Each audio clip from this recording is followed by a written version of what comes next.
Bonjour Arnaud, Salut Saïd. je suis très heureux de te recevoir parce que cette fois-ci c'est mon tour. Effectivement, ça fait plaisir de se retrouver de l'autre côté, voilà, de répondre aux questions un petit peu. Je suis ravi d'être avec toi. Alors au-delà de faire des podcasts, tu es surtout patron en fait d'une industrie qui est assez incroyable. J'aimerais qu'on reparle un peu aussi de ta vision d'entrepreneur, Mhm. patron d'une boîte de conseil qui s'appelle BDO. Ouais. Ça fait combien de temps que tu travailles chez BDO maintenant? Écoute, je suis rentré chez BDO en 2013, donc tu vois, ça fait presque 12 ans maintenant, le temps passe très vite. Moi, j'ai fait toute ma carrière dans les cabinets d'audit et de conseil, hein, donc je suis commissaire aux comptes de formation, puis après j'ai fait les différents métiers qu'on a dans le groupe aujourd'hui, hein, donc du conseil, de l'audit, on a également un cabinet d'avocats, on a également des experts comptables. On est présent dans tous les territoires de France, hein, plus de 50 bureaux. Et donc, c'est un métier que moi, enfin, qui m'a passionné depuis mon plus jeune âge, avec un contact client, avec surtout une responsabilité. Et on parlera peut-être de notre qualité de société à mission, mais je pense que ce qui est très important pour nous, très différenciant, et une des raisons pour laquelle on s'est rencontrés, c'est qu'on a estimé avec mes associés depuis maintenant pas loin de 4 ans qu'on était conscient des enjeux de société. Et donc on en a quelques-uns. On a l'enjeu climatique, on a les enjeux sociétaux, la diversité, l'inclusion, la lutte contre les inégalités. Et on a estimé que notre profession d'avocat, de consultant, d'auditeur, d'expert comptable, on avait la chance d'avoir des clients qui nous faisaient confiance. Généralement, son avocat ou son expert comptable, c'est un peu le médecin de famille de l'entreprise.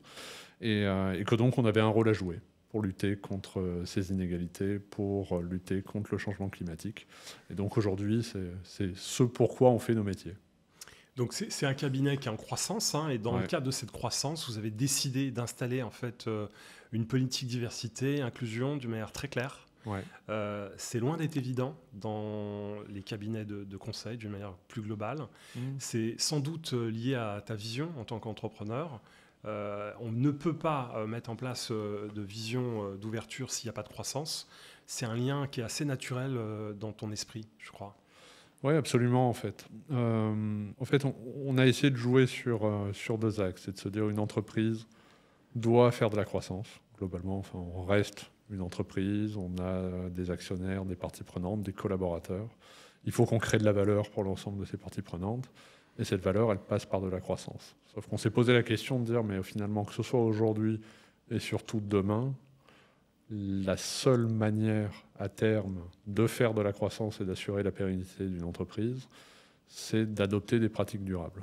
Et donc dans cet enjeu de durabilité, hein, au sens large, il y a effectivement comment est-ce que nous-mêmes on s'améliore et on arrête de regarder simplement comme on le faisait à une époque. Je pense que les deux indicateurs qu'un entrepreneur regardait il y a encore quelques années, c'était son EBITDA, sa trésorerie.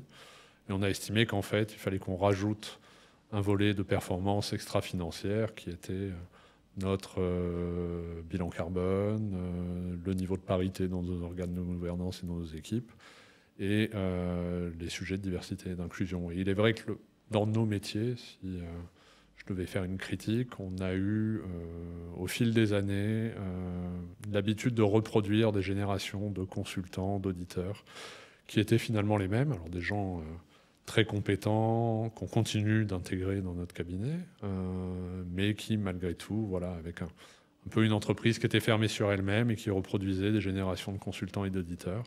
Et donc, ce qu'on a souhaité, c'était ouvrir et dire comment est-ce qu'on peut donner accès à nos métiers, à notre entreprise, à des personnes qui ont des parcours peut-être différents, mais qui pour autant ont un potentiel qu'on peut former nous-mêmes et donc lutter à notre humble niveau pour réduire les inégalités. Et quand tu expliques ça à tes collaborateurs, c'est une évidence?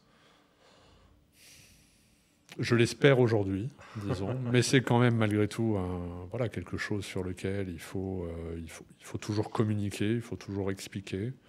Je pense que l'être humain est fait d'une façon où voilà, est-ce qu'on a peur des différences, ou est-ce qu'on est plus à l'aise avec des gens qui viennent de la même école que nous, qui viennent de la même ville que nous, Et donc il y a des biais. Je pense que naturellement, on ira peut-être plus facilement vers ces personnes qui nous ressemblent le plus. Et donc ce qu'on a voulu faire, sans tomber dans la discrimination positive en disant ben voilà, on va forcer à recruter tel ou tel type de personne, mais simplement déjà valoriser l'intérêt de la diversité dans l'entreprise. Et honnêtement, je l'ai expérimenté réellement, et pour avoir fait, que ce soit dans ma carrière professionnelle, dans mes expériences personnelles, que ce soit dans mes études. Et donc cette diversité de profils, cette diversité de parcours, ces histoires qui sont différentes, je pense à titre personnel, et c'est très partagé par mes associés, créer de la richesse, créer de la valeur pour l'entreprise, tout en permettant de lutter contre des inégalités à l'entrée dans le marché. Donc voilà, c'est la manière dont on communique, c'est de dire, c'est pas simplement, on n'est pas une ONG, on reste une entreprise commerciale, on veut faire de la performance financière, on veut par contre mesurer cette performance extra-financière, et on est convaincu que la diversité est un vecteur de croissance de l'entreprise. Et donc, ça se traduit aussi par la volonté de devenir une entreprise à mission. Tu peux me rappeler en fait les engagements d'une entreprise à mission et comment ça peut permettre de s'installer dans la durée? Oui, donc la qualité d'entreprise à mission, c'est un statut spécifique pour une entreprise qui a été introduit par la loi Pacte. Souvent, j'ai tendance à dire toute entreprise a une mission. Je pense qu'on a tendance à l'oublier, mais quand un entrepreneur crée une entreprise, il ne le crée pas pour le profit. Il crée pour apporter un service, pour apporter une solution, et donc il a intrinsèquement une mission. Le profit est la conséquence de cette mission. La qualité de société à mission, elle permet déjà d'affirmer effectivement le but suprême de l'entreprise. On se rappelle des conférences de Simon Sinek qui disait il y a le what, il y a le why. Voilà. Nous, ce qu'on a voulu faire par la qualité de société à mission, c'était expliquer pourquoi est-ce qu'on faisait nos métiers. On continuera toujours de certifier les comptes des entreprises, on continuera de conseiller les entreprises sur leur performance financière, sur leur politique ESG, sur la transformation de leur direction financière. Tous les métiers qu'on fait, c'est ce que l'on fait. Par contre, la raison pour laquelle on existe et la raison pour laquelle on le fait, c'est notre raison d'être. Et cette raison d'être, c'est d'aider les entreprises à adopter des pratiques durables. En fait, on s'est posé la question avec les associés et les collaborateurs, si on n'existait pas sur le marché, si BDO n'était pas là, en quoi le monde serait différent. Donc c'est assez ambitieux comme démarche, mais c'est effectivement de dire, au-delà de faire nos métiers, quel est le but suprême. Et ce qu'on a compris, parce que c'est une idée qui est venue au cœur du Covid, en 2020, on a compris à ce moment-là que notre profession avait la confiance des entreprises. Globalement, un entrepreneur qui a des difficultés, il appelle son expert comptable, il appelle son avocat. Une grande entreprise qui a des sujets de pérennité, qui a des sujets dans certains de ces pays de performance, il appelle son commissaire aux comptes. Et on a un capital confiance de la part des entreprises qui fait que si aujourd'hui, et tu as certainement un expert comptable, tu as certainement un avocat, je pense que si ces personnes-là te disent « Saïd, il faut que tu te transformes sur tel et tel sujet, parce que si tu veux pérenniser ton entreprise, si tu veux pérenniser ton projet, pouvoir continuer de recruter, pouvoir continuer de recruter ou d'avoir des clients, eh ben, il faut que tu te transformes. » Et donc on s'est dit, c'est notre rôle aujourd'hui et notre mission, la mission qu'on se donne, c'est d'accompagner les entreprises, de mettre à disposition des entreprises nos compétences pour les aider à se transformer plus vite. Et pour faire ça, on a besoin d'avoir des collaborateurs qui soient motivés, qui soient épanouis. On a posé le sujet du rythme de travail dans nos métiers. On reste des métiers de service, on reste des métiers de prestations intellectuelles, donc avec des deadlines, avec un engagement de nos collaborateurs pour nos clients.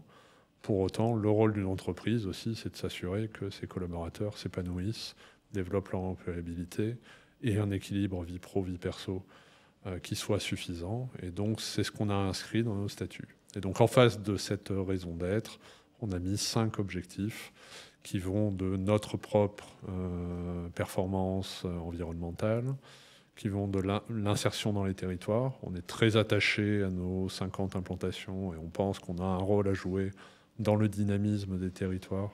Donc on souhaite investir dans les territoires et donc c'est pour ça qu'on cherche à s'étendre dans tous les territoires français pour avoir un impact économique dans les territoires et pas simplement être focalisé sur des grands comptes à Paris. On a des sujets de diversité, d'inclusion. Voilà, on est le premier cabinet à avoir une gouvernance paritaire aujourd'hui.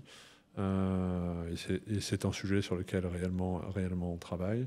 Donc voilà, ça t'oblige en fait par la qualité de société à mission. C'est un dispositif juridique, une qualité juridique. On est audité par un OTI, un organisme tiers indépendant. On a un comité mission qui s'assure qu'on met bien les moyens pour délivrer notre mission. Donc c'est assez engageant comme démarche. Mais j'étais moi, à titre personnel, assez convaincu que si on ne se contraint pas un petit peu, on n'avance pas. Et donc voilà, on est allé assez vite. Et c'est pour ça qu'on a pris le mécanisme peut-être le plus engageant et le plus ambitieux pour pouvoir nous-mêmes nous améliorer. Et je le dis toujours avec beaucoup d'humilité, on n'est pas parfait, on a besoin de s'améliorer. On continue de travailler sur notre propre performance. Mais surtout, on a besoin d'aider nos clients à se transformer. Et c'est là où on a réellement un impact. Je le dis à tout le monde. C'est pas parce que BDO sera performant qu'on aura changé le monde.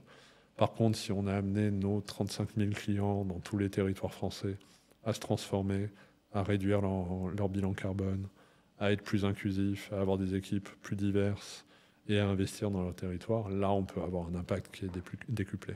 Et c'est là où c'est ça que je trouve extrêmement intéressant, c'est-à-dire que c'est cette faculté que vous pouvez avoir aujourd'hui à accompagner une partie des décideurs français sur ce que doit être la vision la plus juste d'un point de vue sociétal, d'un point de vue économique, mais d'un point de vue social. Et ce triptyque, en fait, il est clé. Donc quand tes équipes nous sollicitent pour essayer de diversifier les profils et se dire, voilà, on n'est pas grande école contre les autres, on veut donner les mêmes chances à tous et faire en sorte qu'on puisse avoir dans nos processus de recrutement des profils différents. Vous avez été en capacité, en fait, de réinterroger vos processus et d'aller chercher les étudiants, de vous adapter à des universitaires pour essayer de chercher, en fait, le talent, la compétence, la personnalité pour pouvoir les intégrer dans vos processus. Donc, je voulais te dire bravo et récompenser. Merci. Et valoriser...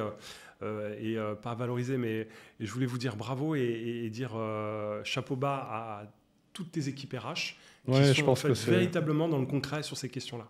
Oui, je te remercie de le souligner. Et encore une fois, je pense que c'est un travail collectif. Je pense qu'on a besoin de tous les collaborateurs du groupe. Ce n'est pas uniquement la direction générale. Effectivement, notre rôle, c'est d'insuffler à mon niveau, dans notre COMEX, et de partager une vision. Mais nos équipes RH, Laetitia Amoros, que tu connais, qui voilà, porte ce sujet avec beaucoup de dynamisme et beaucoup de conviction, mais également notre comité mission, Audrey Leroy qui préside notre comité mission. Voilà, on a souhaité dire, au final, on va former les gens dans notre entreprise. Et je l'ai vu, et certains m'en voudront peut-être de dire ça, mais le diplôme, effectivement, peut apporter une certaine forme de sécurité. Effectivement, quand on recrute quelqu'un d'HEC, on peut se dire qu'il a réussi à intégrer, qu'il a préparé le concours, qu'il a obtenu son diplôme. Mais pour autant, on peut avoir des recrutements de personnes qui n'avaient pas forcément les parents qui étaient au fait de ce type de parcours, qui n'avaient pas forcément les moyens financiers, alors même si maintenant il y a des bourses, etc. Mais pour autant, on a eu de très belles histoires de collaborateurs qui avaient eu des parcours un peu plus erratiques, moins linéaires, et qui pour autant étaient très performants dans l'entreprise, parce que également ils avaient une soif de démontrer, une volonté de réussir qui était extrêmement importante. Donc il y a des belles histoires. Et en fait, sans être idéaliste, ce qu'on a souhaité simplement faire, c'est de dire comment est-ce qu'on peut permettre à ces populations-là, à ces jeunes-là, ou à ces personnes expérimentées qui parfois cherchaient une reconversion, ou comment est-ce qu'on peut transformer notre propre vision et lutter contre nos propres biais pour leur donner accès et pas écarter forcément des profils qui sortaient un petit peu du cadre. Comment est-ce qu'on arrivait à détecter le potentiel ? Et donc ça, c'est quelque chose où on continue de travailler encore. Quelles sont les bonnes questions à poser, les process de recrutement.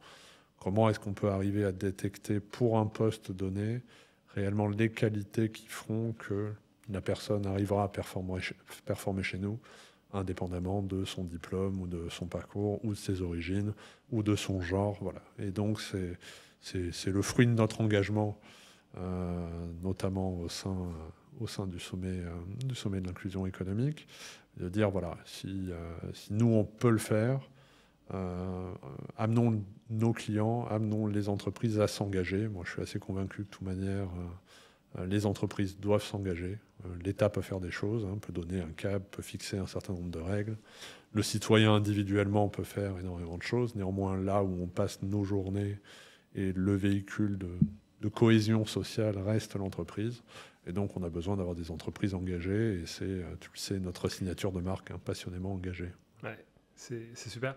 Alors, il y a un certain vent de l'Ouest là qui nous arrive avec une musique qui est portée par Trump, qui met en place aujourd'hui des stratégies assez différentes. Comment vous résistez à ça? Est-ce que vous résistez d'ailleurs? Est-ce qu'on résiste? J'ai pas senti chez nous de voix ou que ce soit dans nos équipes, nos associés, qui puissent nous challenger ou remettre en question nos engagements. En revanche, j'observe, j'entends, et effectivement, il faut reconnaître que les premiers jours de l'élection de Trump ont amené un certain nombre d'entreprises, et on l'a vu dans des très grandes entreprises de la tech, à remettre en cause leur engagement et leur politique de diversité et d'inclusion. Oui, je pense qu'on est rentré effectivement dans un environnement un peu plus turbulent, où certaines entreprises pour lesquelles la conviction n'était pas là reviennent en arrière. Et je pense que c'est d'ailleurs une période assez intéressante parce que ça va permettre de voir qui l'a fait par conviction et qui le fait par et qui l'a fait parce qu'il fallait le faire. Ouais. Je veux dire, et effectivement, je veux dire, les grands groupes ont amené par leurs engagements beaucoup d'entreprises à mettre en place des politiques de diversité et d'inclusion parce que c'était devenu obligatoire si on voulait rester dans la chaîne de valeur, mais qu'ils ne l'avaient pas fait par conviction. Je pense que ces entreprises sont plus en risque et risquent davantage de suivre ce mouvement venant de l'Ouest, comme tu dis, et donc de revenir en arrière. Et donc, je pense que ça va permettre de voir effectivement qui l'a fait avec conviction. J'étais très heureux de voir que des grands groupes, L'Oréal notamment, avaient publiquement affirmé qu'ils maintenaient leurs objectifs. J'ai vu des entreprises, et parfois de l'autre côté de l'Atlantique, qui maintiennent leurs engagements, alors qu'après, on fait le choix de dire on va maintenir, on va continuer d'investir, on va peut-être moins communiquer dessus, effectivement, le temps que effectivement ces vents s'apaisent, mais on va maintenir nos engagements. Nous, et moi-même, à titre personnel, j'ai très vite pris la parole publiquement sur les réseaux sociaux pour dire que, de toute manière, ces engagements sur la diversité et l'inclusion étaient intégrés dans nos statuts. Que donc, je dirais, peu importe ce qui se passait de l'autre côté de l'Atlantique, on continuerait d'investir sur ces sujets et d'essayer de s'améliorer. Mais effectivement, je pense que ce soit pour la diversité et l'inclusion, que ce soit sur l'environnement, on rentre dans une période où, oui, ces sujets vont être un petit peu plus challengés. Mais pour autant, je pense que c'est aussi une opportunité pour réellement démontrer qui on est et quelles sont les convictions. Et je pense que c'est très important pour nos collaborateurs. Je pense qu'aujourd'hui, les collaborateurs de nos entreprises cherchent de la sincérité, cherchent de l'authenticité, veulent savoir chez qui ils travaillent, quelles sont les convictions des dirigeants. Et je pense que là, on rentre dans un monde où, effectivement, le greenwashing ne fonctionnera plus. C'est ça, ne résistera plus. C'est important aussi de rappeler que l'approche américaine, c'est une approche qui est quand même liée à une approche quota. Alors qu'en France, on a une constitution aujourd'hui qui garantit un principe d'égalité. Et ce qu'on revendique à travers des programmes égalité, diversité, inclusion, c'est des programmes qui viennent garantir l'égalité de traitement. Et donc, c'est juste être en conformité avec la loi. Donc, il ne s'agit pas, en fait, de faire quelque chose qui relève des paillettes. Il s'agit simplement d'appliquer la loi et d'être en conformité juridique. Et c'est pour ça que je pense qu'en réalité, en France, on doit continuer à se mobiliser pour garantir à tous, à partir du moment où on s'inscrit dans une logique de réussite par le travail, de reconnaissance de compétences, de continuer à se battre et redonner confiance aux entreprises qui sont sur ces sujets-là, alors expliquant que c'est juste être en conformité juridique. Oui, et tu vois, sur ce sujet des quotas, c'est intéressant, parce que moi, j'ai pas mal évolué sur cette Ouais. vision des quotas. Tu vois, sur le sujet de la parité, notamment, Copé-Zimmermann, et puis demain dans les COMEX. Il y a quelques années, j'étais de ceux qui pensaient que les quotas ne servaient à rien, qu'effectivement, il fallait davantage créer un environnement qui permette à tout le monde d'évoluer à des postes à responsabilité, que les quotas n'étaient pas la solution. Je dois reconnaître malgré tout que ça a permis d'avancer. Si on regarde aujourd'hui les conseils d'administration des sociétés cotées, on a fait énormément de progrès. Je pense que si on regardera dans quelques années les COMEX des grands groupes ou des grandes entreprises, ça fonctionnera aussi. Et donc je pense qu'à un moment donné, si on met vraiment les efforts, et donc que ce soit sur le genre, que ce soit sur les personnes issues des minorités, que malgré tout on se rend compte que si on s'oblige un peu, finalement on trouve des solutions. Et je pense que c'était Christine Lagarde qui disait sur le sujet des femmes, arrêtez de chercher, si vous voulez vraiment, les femmes elles sont là. Vous les avez dans l'entreprise, il suffit de leur donner leur chance. Et je pense que ça marche pour beaucoup de sujets. Donc les quotas auront au moins permis, je dirais, aux entreprises d'accélérer. Mais c'est un gros sujet de débat. Je t'avoue, encore aujourd'hui dans l'entreprise, parfois sur la manière dont on doit aborder, sur le handicap, comment est-ce qu'on arrive à mieux intégrer des personnes en situation de handicap dans l'entreprise. Est-ce qu'il faut fixer des quotas? Est-ce qu'il faut qu'on travaille avec des cabinets de recrutement spécialisés? Voilà, c'est beaucoup de questions qui nous animent. Je pense que le sujet est éminemment complexe. Mais par contre, moi, là où j'invite mes pairs, nos clients, etc., c'est de mettre ces discussions au niveau de la direction générale. Je pense que c'est des sujets que les COMEX doivent discuter.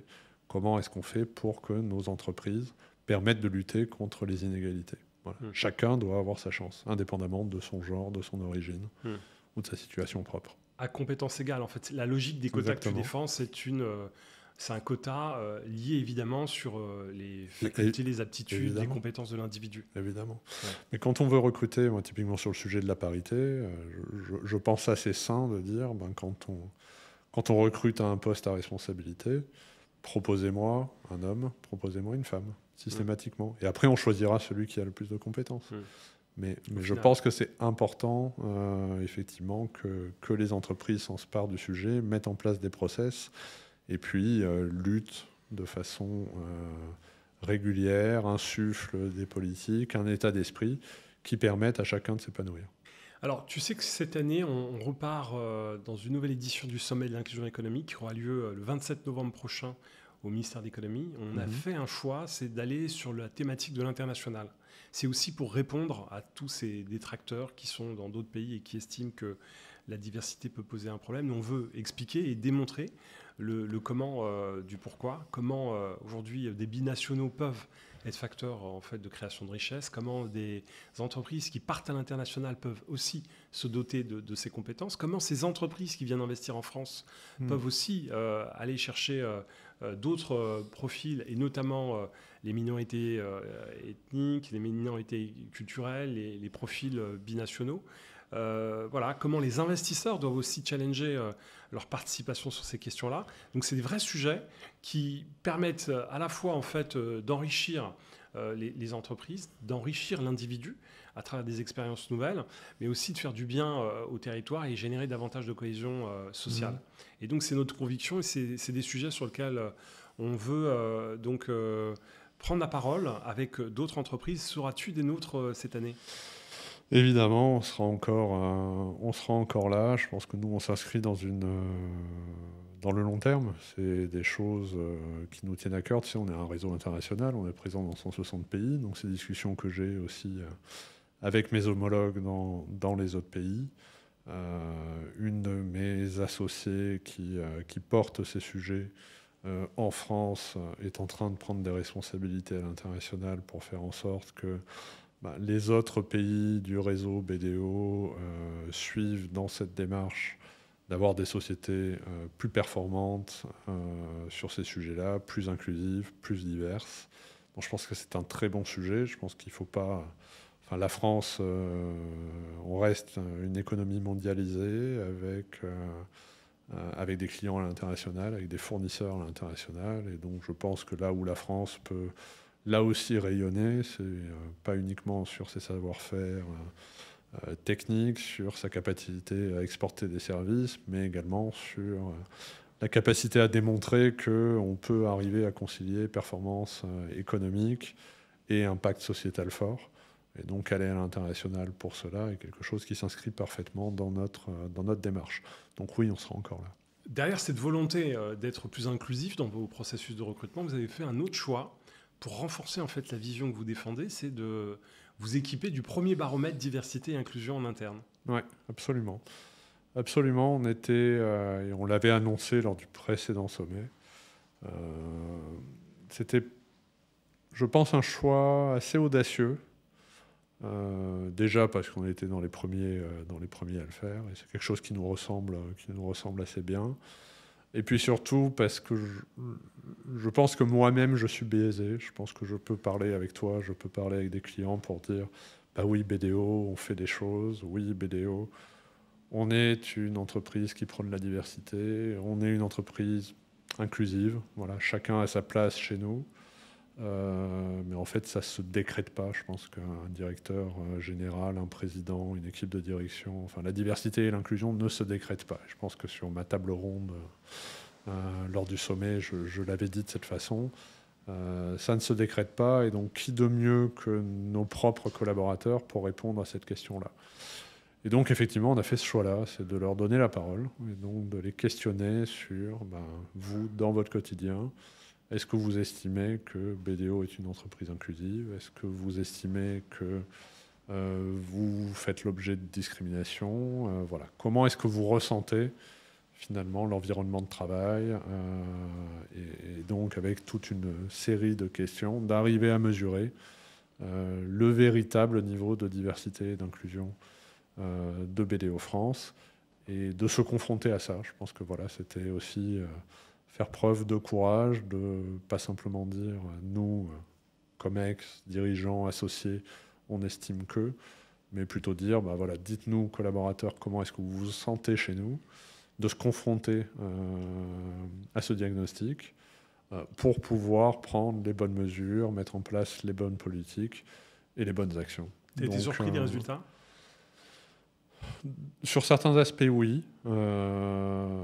J'ai pas été choqué par les résultats. Voilà, c'était une des questions que je me posais. Je me suis dit, qu'est-ce qui se passe si effectivement je me rends compte que des collaborateurs s'estiment victimes de discrimination ou s'estiment avoir été bloqués dans leur évolution du fait de leurs différences. Donc, ouais, ça représentait un réel enjeu. Et ça est d'ailleurs quelque chose qui a beaucoup fait parler. Je pense qu'on a... En interne, ouais. On a communiqué sur notre démarche, pourquoi est-ce qu'on le faisait, parce qu'on pose des questions qui sont assez intimes sur nos collaborateurs, donc bien sûr en toute confidentialité, mais on leur a demandé réellement de répondre au questionnaire, de répondre sincèrement au questionnaire, parce que ça nous aiderait à évoluer. Et donc on a eu des résultats qui étaient assez riches d'enseignements, et qui aujourd'hui permettent à nos équipes, à nos associés de nous confronter. On a aussi la particularité, c'est d'avoir des métiers très différents, d'être dans 50 bureaux, dans des territoires. Les choses ne sont pas les mêmes selon qu'on travaille dans le cabinet d'avocat ou dans la partie expertise comptable, selon que l'on travaille à Gap, à Marseille, à Paris ou à Nantes.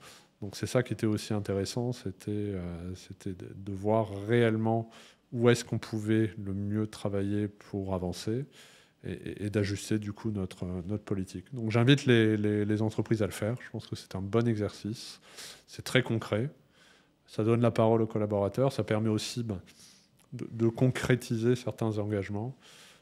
Souvent... quand un dirigeant décide, partage une vision, parfois les collaborateurs s'interrogent sur « oui, ok, et comment est-ce que ça se concrétise réellement, moi, dans mon bureau, dans mon métier, au niveau de mon poste de travail ?» Là, effectivement, ça a permis de mettre l'entreprise en mouvement et de dire on va plus loin dans notre engagement, on vous donne la parole, on analyse les résultats, et puis suite à ça, on va ajuster notre politique.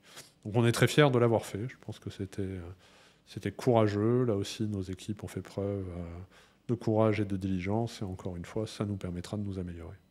Bravo en tout cas de rendre concret cette Merci, vision en fait en matière de développement. Chapeau Merci, bas. Saïd. À bientôt. À bientôt, Saïd. I swear you ain't seen nothing yet.